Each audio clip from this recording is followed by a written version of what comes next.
کوئی بیمار تو نہیں، اگر معذور و بیمار ہے تو اس کے علاج کی فکر مسجد کمیٹی کرے۔ ہمارا بھائی ہے، اپنے آپ کو تنہا نہ سمجھے، اپنے آپ کو اجنبی نہ سمجھے۔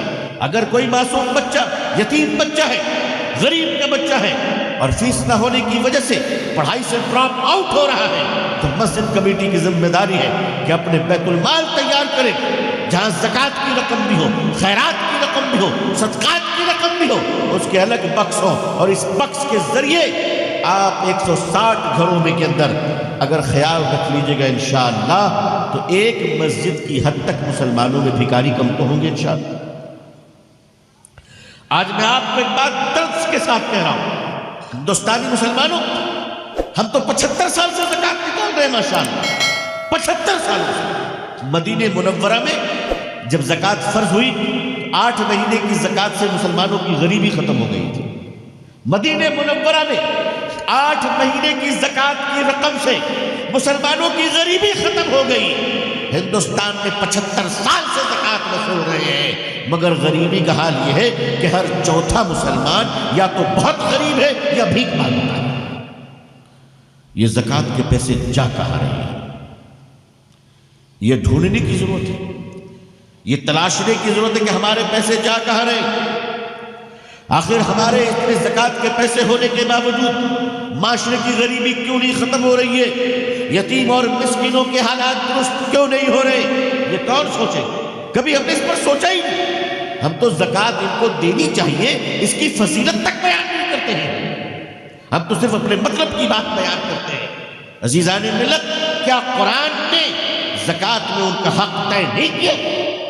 مسکین کا، یتیم کا، رشتہ داروں کا اگر ان کے حقوق طے ہیں تو مسجد کمیٹی اپنے محلے کی زکوٰۃ رکھے اپنے پاس، بیت المال قائم کرے اور اپنے محلے کی غریبی کو ختم کرے اور 100% خوشحالی اس کے اندر لائے، تاکہ ایک بھی مسلمان بھیک مانگنے والا نہ ہو۔ اگر پورے ہندوستان میں ہر محلے کی مسجد نے اپنی ذمہ داریوں کو نبھانا شروع کیا تو انشاءاللہ یہ قوم 100% پڑھی لکھی ہوگی اور یہ قوم کے اندر آپ کو کوئی بھیک مانگنے والا نہیں ہوگا انشاءاللہ۔ اور جب 100% ہم زکوٰۃ دینے والے ہو جائیں گے تو پھر اس زکوٰۃ کی رقم سے ہم اس ملک میں دوسروں کی بھی مدد کریں گے انشاءاللہ، اس ملک کی مدد کریں گے، اس ملک کو بنانے کی مدد کریں گے۔ میں آپ کو ایک بات کہتا ہوا جاؤں، میری قوم کے لوگوں، اس ملک پر بوجھ مت بنو، اس لیے کہ بوجھ جتنا بھی پیارا ہو وہ اتار دیا جاتا ہے۔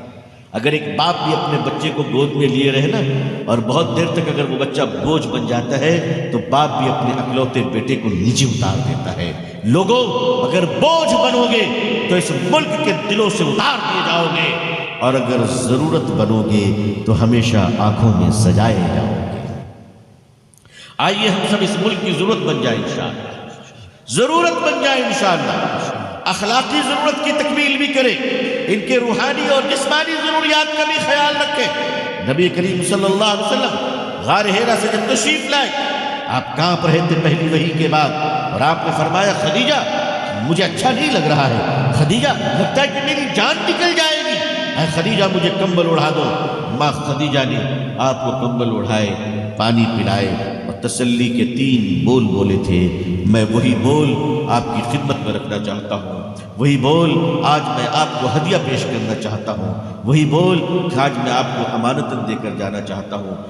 میرے آقا صلی اللہ علیہ وسلم کو تسلی کے الفاظ امی جان نے یہ فرمائے تھے کہ اے محمد صلی اللہ علیہ وسلم آپ پریشان نہ ہو، آپ کو کچھ نہیں ہوگا، آپ کو کوئی پریشانی نہیں ہوگی، آپ کو کوئی تکلیف نہیں ہوگی، اس لیے کہ آپ 3 کام کرتے ہیں۔ پہلا، آپ بھوکوں کو کھانا کھلاتے ہیں، آپ بھوکوں کو کھانا کھلاتے ہیں، آپ ضرورت مندوں کی ضرورتیں پوری کرتے ہیں، اور آپ مسافروں کو راستہ بتلاتے ہیں۔ یہ صدقہ مسلمانوں نے چھوڑ دیا۔ اب تو مسلمانوں سے راستہ پوچھا جاتا ہے تو ایک آدھ شریف آدمی تو ایک آدھ بار بتلا دے، نہ سمجھے تو جھجلا جاتا ہے۔ یہ سمجھتا ہی نہیں کہ اللہ نے مجھے نیکی کا موقع دیا۔ اور کھانا بڑے بڑے لوگوں کی تو دعوتیں کرنا چاہتا ہے، اپنے دکان پر کام کرنے والے نوکروں کی بھی کبھی دعوت کر لیا کرو بھائی، اپنے ڈرائیور کو بھی کھانا کھلا دیا کرو، اپنے ملازموں کو بھی کھانا کھلایا کرو تاکہ اللہ تمہارے گھروں میں برکت عطا فرمائے۔ ان لوگوں کا خیال رکھو جو تمہارے پاس ہیں، ان کا دل جیت لو، آپ ان کے دل کو جیت لو، ان کے تعلق سے آپ سے پوچھو۔